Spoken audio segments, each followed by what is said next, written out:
All right, in this video here, we're going to talk about the 4 different ways that you can represent a function. And if you haven't seen the videos that I did on the definition of a function, of what a function is, you might want to check that out so that you understand what we're talking about here. But when you have a function, there's really 4 ways you can represent that function. We can represent it verbally, just using words to describe what's going on. We can define it, or we can represent it numerically, using like a table of values. We can represent it graphically by drawing a graph of the function, or algebraically by like writing out a formula for what the function does. Right, so we'll do an example here where we talk about all 4 of these different ways to represent a function. So I don't know if any of you have ever done this, but if you've ever been to the ballpark to buy a beer, which now that I think of it, probably you've never done that because most of you are probably too young to purchase beers legally, at least. And probably you're too morally upright to be able to do that anyway. You would never do such a thing. Or you're just maybe just too smart for it. I mean, paying $8.50 for a tepid beer, it's pretty much a ripoff. But anyway, that's the example we're going to do here to represent the 4 different ways to represent a function, right? We're going to talk about buying beers at the ballpark. All right, so the first way to represent a function verbally. Well, if each beer costs $8.50, the total cost of the beer is going to be a function of how many beers that I buy. So I want to write that relationship verbally. So there's a number of ways you can write this. It doesn't have to be worded exactly like the way I do it. But a verbal representation of this function might be something like each beer purchased increases cost by $8.50. Right, like I said, total ripoff. All right, so verbally, each beer that I purchase increases the cost by $8.50. That is a verbal representation of a function. Right, so any function that's out there, you can put it into words what's going on, and that is your verbal representation of a function. And a lot of times when you do word problems, this is what you're given. You're given a verbal representation of the function, and then it's up to you to figure out the other stuff, to figure out the algebraic or the graphical representation so you can work with it and do it. But a lot of word problems start this way with that verbal representation of a function. All right? So there's our verbal representation. A numerical representation, like I said, is like a table of values or something like that, where it just gives you some of the input values of a function and also some of the output values. All right, so in this case, let's say B is the number of beers that I buy, and let's say C, capital C, is the total cost. All right, well, it wouldn't make sense to use numbers that are less than 0, right? I can't go to the ballpark and buy -1 beers. That doesn't make any sense. The least I can buy would be 0, and if I buy 0 beers, the cost is going to be $0. All right, if I buy 1 beer, the cost is $8.50. If I buy 2 beers, well, what's 2 times 18, or 2 times 850 would be $17. Or if I buy 3 beers, 3 times 850 would be, what's that going to be, $25.50?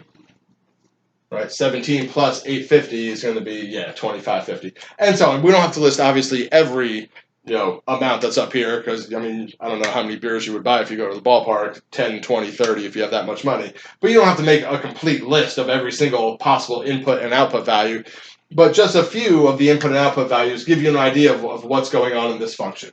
Right, so this is our numerical representation, just a table of input and output values. Right, or a numerical representation could be a list of ordered pairs. It could look like this. 0, 0, 1, 8.50. Right, just listing the inputs and outputs like that. Right, so it's another way you can represent the function numerically, is just with a list of ordered pairs, or with a table like I did here. All right, so that's our numerical representation of the function, putting some actual numbers into it. Right, the verbal representation basically just uses words, some numbers to represent, the cost in this case, or whatever else it might be. The numerical representation is just all in terms of numbers, right? When this is the input, that's the output for a whole bunch of different ones.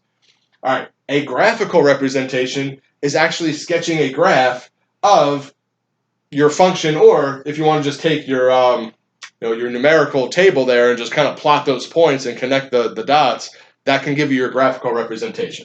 All right, so try to put this down here. Hopefully you all can see that. Yeah, you can still see that on the screen. All right, so let's say 0, 1, 2, 3, 4. And my cost is, so let's count by 5s here. Let's count by 10s. All right, so there's 10, 20, 30, 40.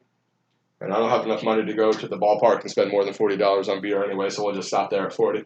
All right, so 0, 0. When I buy 0 beers, the cost is $0. And up here is my capital C, down here is my B. The number of beers I purchased here, the total cost up on this one. So important to label your axes. Sometimes I forget to do that, but in this case I actually remember, so that's nice. When I buy 1 beer, the cost is $8.50, so that's a little bit below the $10 there. 2 beers is $17, so that's a little bit below the 20. 3 was what, $25.50, so that was up here.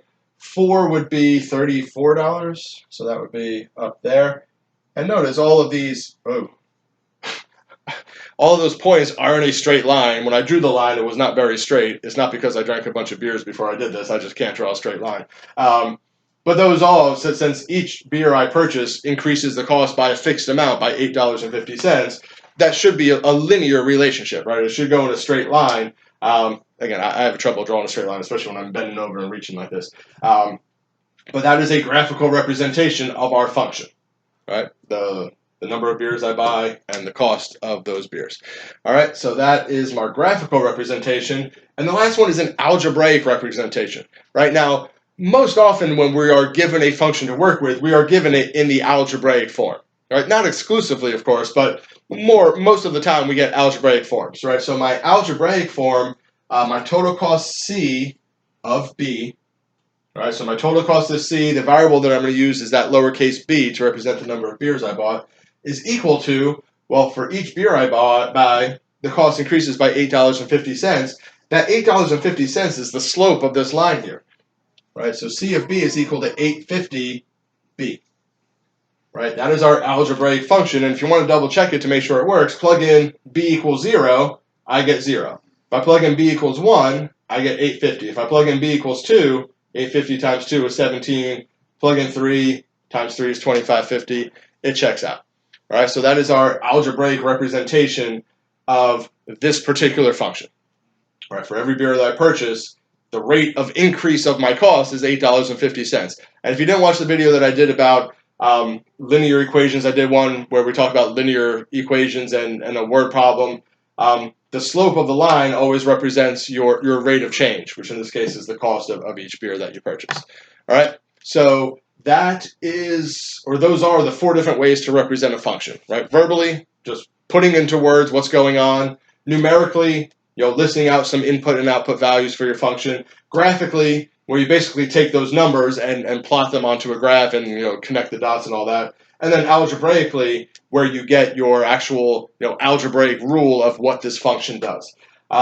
And as you continue on through algebra or precalculus or calculus, you will see functions listed in all these different types of ways. Right? Like I said, most often we get it algebraically. When we deal with word problems, a lot of times we get functions dealt to us in the verbal manner. A lot of times we're just given the graph of a function and we have to work with the graph of a function to figure stuff out. And other times they just give us a table of values or some ordered pairs to say, here's a function, go to it and do whatever it is you have to do with it. So you do see all these different representations of functions as you continue on through mathematics. Right? And just on a side note, this is a function. Right? I did a video a little while back about what a function is and the definition of a function. Remember, what a function is that for each input value, you only have one output value. Right? So for each b value here, I can only have one c value. Right? Like if I go up to the place at the ballpark and I buy 2 beers, it's going to cost me $17. If you go up and buy 2 beers, it's also going to cost $17. Right? So for each input value, there's only one single output. Therefore, it is a function. Right, represented all these 4 different ways.